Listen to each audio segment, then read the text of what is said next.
Does Eileen Gu speak Chinese?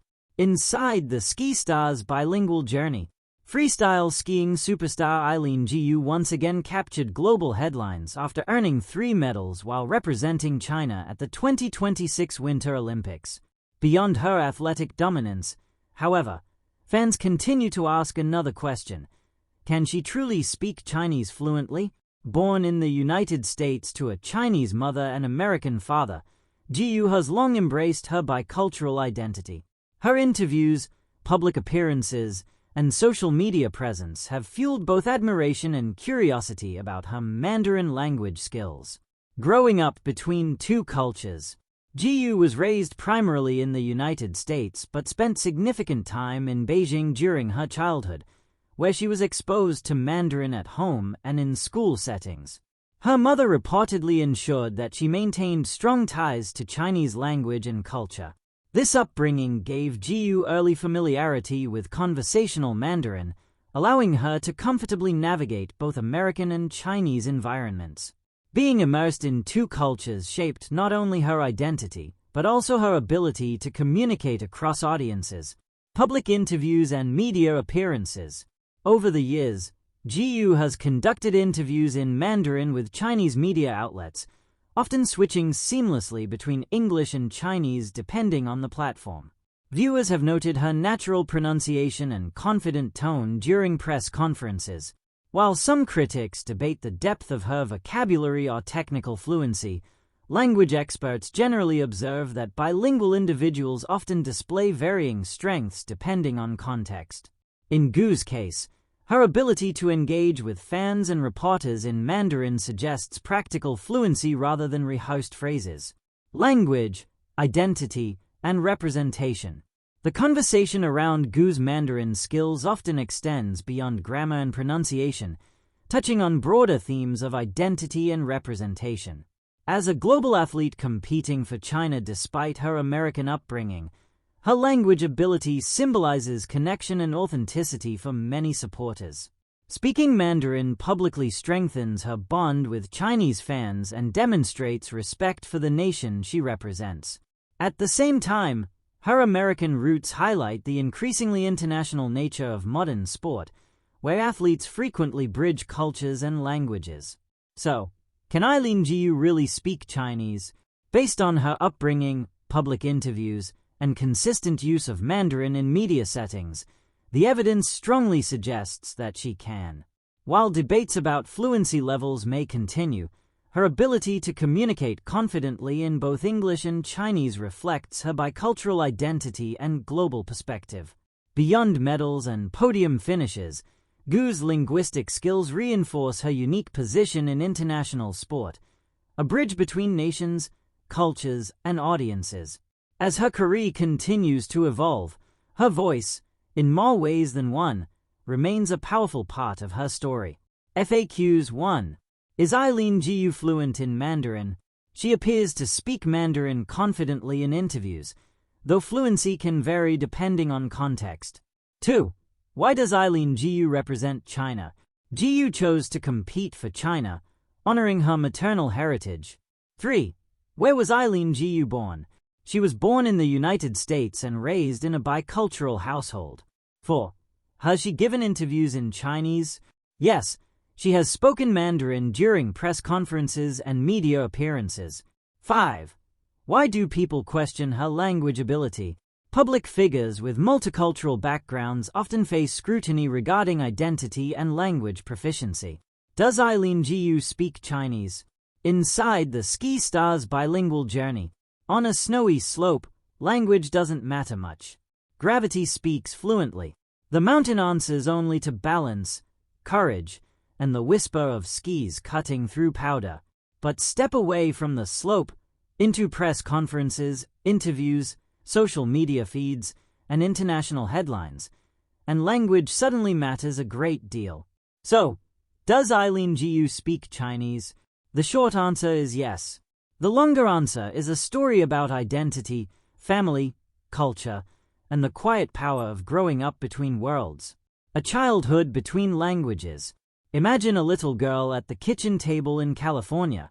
Outside, palm trees sway and English fills the air, at school, on television, in the neighborhood. But inside the home, another rhythm pulses. Mandarin phrases float through conversations. Laughter follows proverbs. A grandmother's voice carries the cadence of another homeland. For many bilingual children, language isn't a subject to study, it's a current to swim in. Eileen grew up in the United States with an American father and a Chinese mother. That meant her world was layered from the beginning. English may have been the language of playground chatter and homework assignments, but Mandarin was not foreign or distant. It was part of family, of affection, of stories told across generations. Bilingualism in such households is rarely accidental. It is cultivated intentionally, sometimes gently, sometimes insistently. Parents switch languages mid-sentence. They correct pronunciation. They encourage children to answer in the right language. Over time, words become bridges rather than barriers. For Eileen, Mandarin was more than vocabulary. It was inheritance. More than fluency, connection. Speaking a language is one thing. Belonging through it is another. Many second-generation children understand their heritage language but hesitate to speak it. They worry about accents, grammar mistakes, or sounding not quite right. Fluency becomes tangled with self-consciousness. Yet when Eileen addresses Chinese audiences in Mandarin, she does so with confidence. She answers reporters' questions without translation. She jokes. She thanks fans. She switches seamlessly between English and Mandarin depending on who is listening. That fluidity signals something deeper than textbook learning. It suggests comfort. Comfort comes from practice, from immersion, from summers spent abroad, from conversations with relatives who don't share your other language. It grows when language isn't treated as a chore but as a living thread that ties you to people you love. In interviews, Eileen has described spending time in China while growing up. Those visits likely did more than polish vocabulary. They strengthened emotional associations. Language learned in a classroom can feel technical. Language learned at a grandmother's side feels intimate. And intimacy breeds fluency of a different kind. Code switching on the world stage. Bilingual individuals often develop a superpower that goes unnoticed. Code switching. It's the art of adjusting language, tone, and even personality to fit a cultural context. On American talk shows, Eileen speaks in quick, colloquial English. She laughs easily, references pop culture, and answers questions with the relaxed confidence of someone raised in the US. In Chinese media appearances, her Mandarin carries warmth and respect. She adopts culturally familiar expressions. She navigates etiquette with ease. This isn't performance, it's adaptation. Research suggests bilingual people sometimes experience subtle shifts in perspective depending on the language they are using. Certain memories feel closer in one language. Certain emotions surface more readily in another. Words themselves carry cultural assumptions. To move between languages is to move between lenses. For Eileen, competing internationally while speaking two languages means addressing two massive audiences directly. No translator filters her personality. No subtitles dilute her humor. She controls her narrative in both spaces. In an era when athletes are global brands, that control is powerful. Identity in motion. Language is rarely neutral. It shapes how others see you and how you see yourself. Eileen's decision to compete internationally sparked conversations about nationality and belonging. Those debates often reduce identity to passports and paperwork. But identity is more layered than a single document. It's woven from memories, relationships, language, and lived experience. When she speaks Mandarin publicly, she signals something beyond linguistic ability.